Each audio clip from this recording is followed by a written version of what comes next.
Hello and welcome to a tutorial on water simulations in Blender. So I'm in Blender 3.4.1. If you don't have that, you should, because it's the latest one and it's the best. Right, so we're just going to delete everything, and spawn in a icosphere. You can just leave the divisions at the same amount, it's fine. Just the default amount is fine, but if you want a bit more detail, you can change it. So let's then go into wireframe mode up here and add a cube.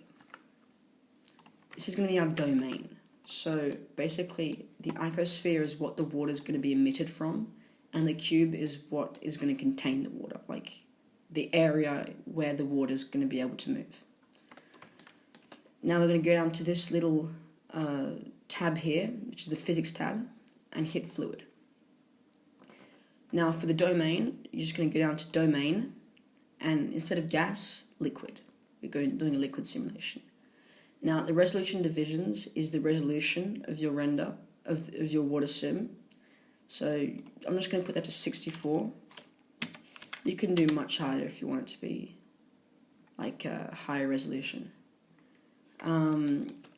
And for the icosphere, we're going to go down to fluid, flow, and liquid. Now, you'll see down here there's three different types. There's inflow, which is for like a tap, a steady stream. Geometry, which is when is like the object is copied into water and just falls. And outflow you don't really need to worry about. So I'm just going to hit inflow and put the sampling substeps to 4. For the initial velocity, I'm going to go -5. And now, if you play it back, you'll see there's a little animation there. Now, this is good, but to spice it up a bit, we're going to add some collision objects. So objects for the water to like flow around and interact with. So I'm just going to add a cube and keep it in the domain. Keep it in the domain. I'm just going to rotate it a bit, add some spice, maybe scale it down.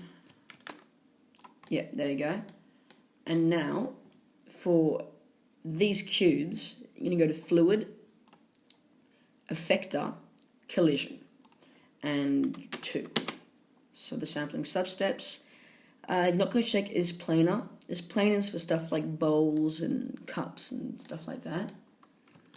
But that is good. And if Alright, now we're going to play it back and see if it works. Hopefully it will. Yes! Right, now we're going to go back to the domain, and now you can see there's tons and tons of different, like, basically effects. So time scale is for the speed. So I'm just going to tone that down. Maybe go 0.8. I am going to keep these, which are border collisions, so the collisions on the different faces of the domain.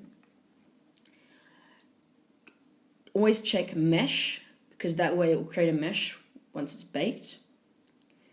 And instead of replay, all.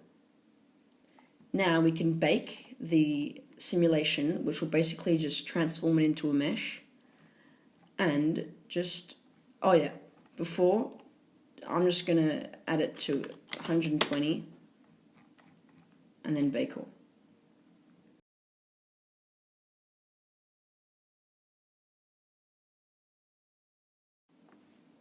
Alright, so our simulation is baked, and we can play it back.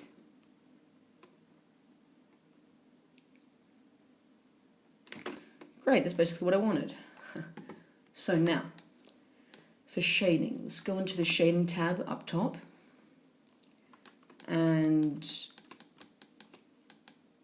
and what was going on there? Yeah, and basically create a new shader, delete the principled BSDF, no one wants that, and add an add shader. Plug the shader into the surface, add a glass BSDF, and yeah, that's good. Now IQR, I'm just going to make it 1.330. That just gets the best sort of water look. And just make these any color. Any color, it's good. Blue, call these cubes. And then just go cubes. Cubes. Call this one water. And basically go back into the layout. I'm going to go into the rendered view. Right now we're in Eevee, so I'd say it's best to be in cycles because that just gets the best sort of effect, the nicest sort of render. And basically I'm going to add a light, an area. This is all just this gets into the realm of artistic choice, so you can just choose whatever you want. And that's good for me, so I can just render out. Alright, thank you for watching, and please, I'm begging you, like and subscribe. I've done so many of these videos and I've still got no subscribers. Yeah, so